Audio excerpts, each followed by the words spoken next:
Alright, today here I'm just going to do a little album review. I'm going to be reviewing Pussy's Dead by Autolux. This is their most recent album. They haven't released an album since 2010, so it's been about 6 years. First off, I'm just going to go over some general things I liked and didn't like about the album. Then I'm going to go through a track by track breakdown of the album, so may as well just get started. And the first notable thing about this album is that the original singer, Eugene, he did all of the vocals on the first album, or the majority of the vocals on the first album. He actually doesn't sing at all on this album, so if you think, oh, Eugene's voice has changed, Eugene doesn't actually do any singing at all on this album. It's 100% just Greg and the drummer Carla doing all the singing, with Greg doing, most of the vocals. Carla has, I think 3, maybe 4 songs that she really sings on. So that's kind of interesting. I really like Greg's voice. I think Greg sounds, really great on this album. His voice is really strong. He has a good pitch and all of that. Carla, I don't know, that's not her best vocal work. She was never the greatest singer in the first place, but she had her moments. She knew how to use it, but on this one, I don't think she fully utilized her voice the way it really needed to be utilized. That's just my opinion. But so, I like Greg singing. Carla's is just kind of and I'm really disappointed by the lack of Eugene singing at all, because Eugene had a really, cool voice. He had a nice, relaxed, mellow voice that really fit with the tone of the music quite a bit. And although I would like to see, even though I like seeing Greg sing more, and I'd always hope to hear him sing more, it's really kind of disappointing that, Eugene kind of didn't do any vocals for whatever reason. As far as the overall feel of the album, it's quite a bit different than what Autolux normally does. This album utilizes the electronic elements of their music quite a bit more, which if you've really listened to any of the, one-off singles or collaborations that they've done over the past couple years when they've been, more or less on hiatus, it's not really a surprise to anyone, but, if you've just picked up Transit or Future Perfect and you're coming in expecting something similar to that, you could easily be pretty disappointed or confused as to what's really happening with Autolux. They still use a lot of the elements of their older songs, but they've really kind of taken it to a more strange, I don't even want to say acid house because I don't even listen to the type of music, but I don't know, maybe acid house. That's how you could describe it. Some sort of weird ambient electronic plotting music, I guess, mixed with alternative rock and shoegaze. So it's got quite a variety on it. It kind of bridges some sort of gap between underground shoegaze music and electronica. Now getting into the track-to-track breakdown part of this review I'm doing here, the album starts off with the song Select a Copy, which is probably one of the better songs on this album. Not the best, but, it's a pretty decent song. It kind of features what I was talking about earlier. It has a real ambient style of production on the vocals while having kind of a hip-hop-ish, not really hip-hop, more like electronica beat behind it, but it's, made by Carla's drums instead. She's just, like I said, she's just a freaking human drum machine. That's all there is to it. She just sounds like that. It kind of isn't really a catchy song, but it's not really, dissonant either. It's it's just not quite to the point of being catchy, but not quite to the point of being dissonant either. It's kind of right there in between the two, bridging the gap. It's a decent song to start off with. It's, definitely shows off some of the new tricks that they've learned in the 6-year break. With the second song on this album, Soft Scene, I have to say is just probably the worst song that Autolux has ever done in their entire career. It's just absolutely god awful. It's not catchy in the slightest. It's just like some sort of ambient electronica beat that goes on for like what feels like 7 minutes, even though I think it's closer to like 4 or 5 minutes. Now, this wouldn't be that big of a problem. It's just a nice, forgettable electronica track, just a failed experiment. But the problem is that it's the lead single on the album. Like, and that's a very big problem. Like this single soft scene very well could end up killing Autolux's career, I gotta say, because it's very Autolux of them to put one of their weirdest songs as a lead single on an album, but it has no real catchiness or rhythm that you can get behind. Nothing really notable happens in it. It's just kind of a plodding 6-minute clusterfuck of electronic sounds with Carla singing some weird ass lyrics over it. It is going to be a running theme for songs sung by Carla on this album. Unfortunately, it is really disappointing because she's sung some pretty decent songs on the other albums, but for some reason on this album she just chose to do vocals, or was chosen to do vocals on the worst of the lot. Which is really disappointing considering her talent as a drummer. It kind of doesn't really take away from her talent as a drummer, but it kind of takes away from her reputation as being like a more well-rounded, complete musician, I suppose. The third song is called Hamster Sweet.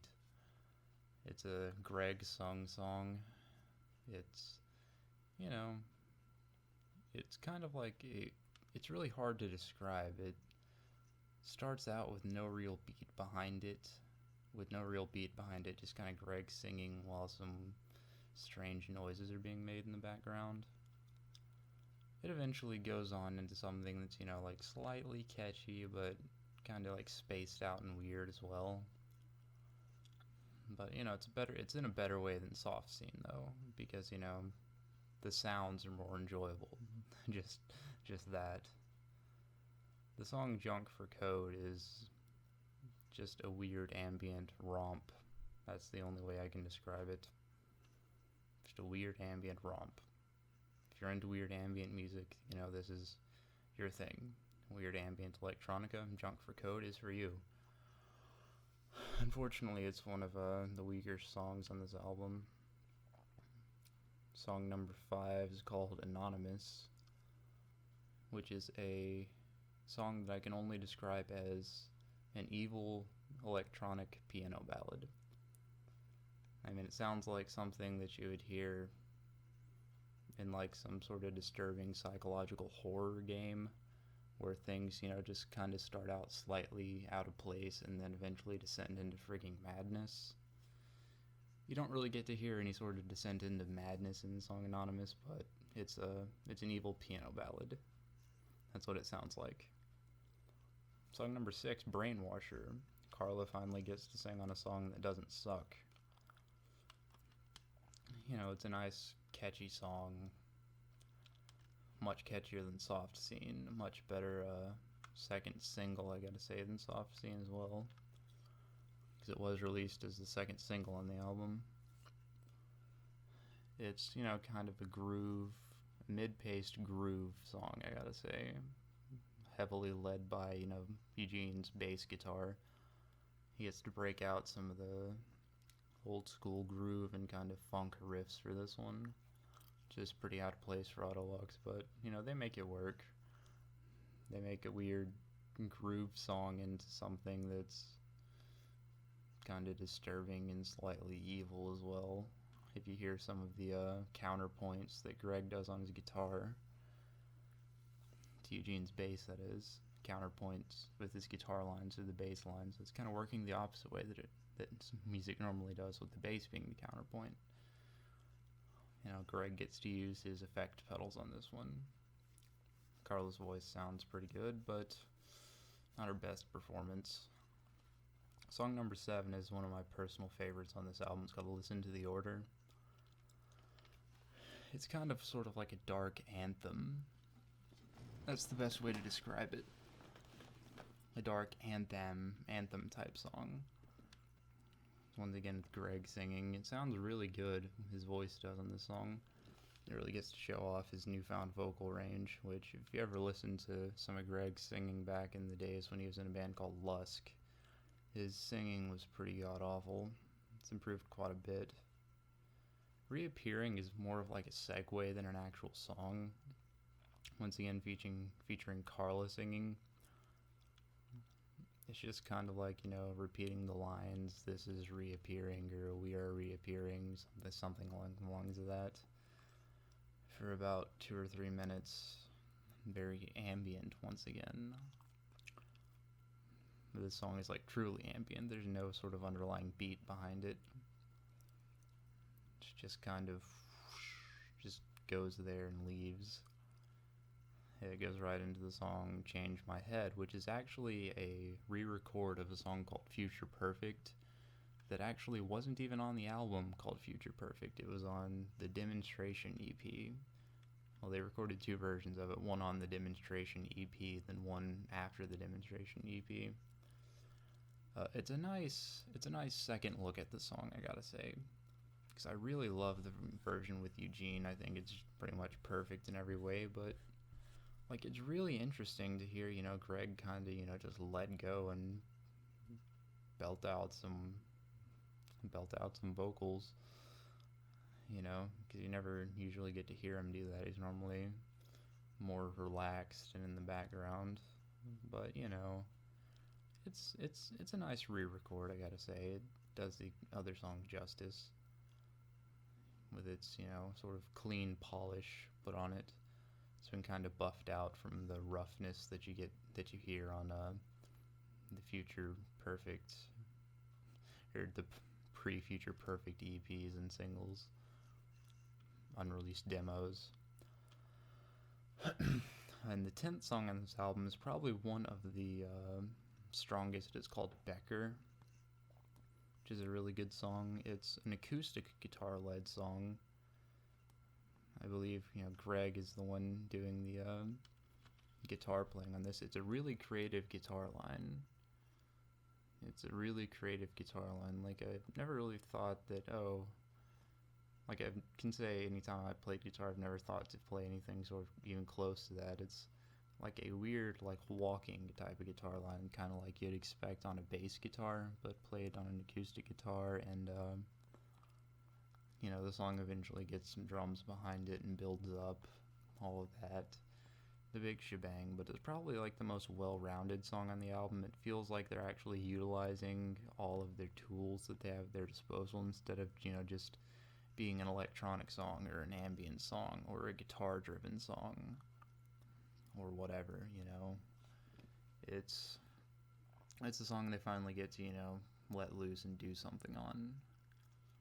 So overall, I would say, I'd have to probably give the album about a 7 out of 10, mainly because of the songs "Soft Scene," "Junk for Code," and "Reappearing."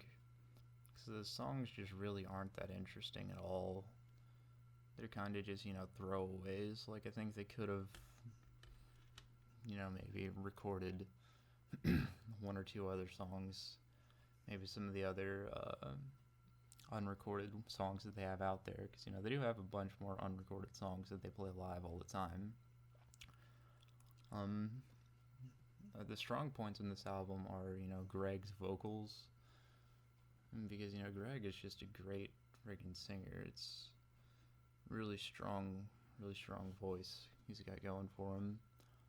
And the downsides are like the overly electronic approach, I gotta say. Like, I think that really kind of hurt them this time around, because they were just doing a bit too much electronics. They should have gone for, some more guitar lines. Less synthesizers and noise. And, let Eugene sing as well. They should have at least tacked on 1 or 2 songs that Eugene could have sung on. But, like, I could easily give this, like an 8.5 if it didn't have those few songs that were just, awful on it. But, it's not exactly a misstep because I think, the addition of Greg doing more singing will really be a benefit in the long term, but just for this album, there a few missteps hurt this album. Most notably Softstein, which, as I said, could lead to a great plummet in any sort of media attention or popularity for them, which, you don't exactly need to survive. You don't need to appeal to a mass audience. But, like, it doesn't even appeal to Autolux fans, really, which I am one of. At least I don't think it would. I don't think it would appeal to even Autolux fans. It might appeal to some dark electronica fans, but Autolux fans and dark electronica fans aren't exactly the same people. Autolux fans are more shoegaze, space rock fans, from my own personal experience, anyways. If there are any dark ambient electronica fans out there that are Autolux, fanatics, feel free to give me shit for it. But yeah, about a 7, maybe a 7.5. That's about all I can do.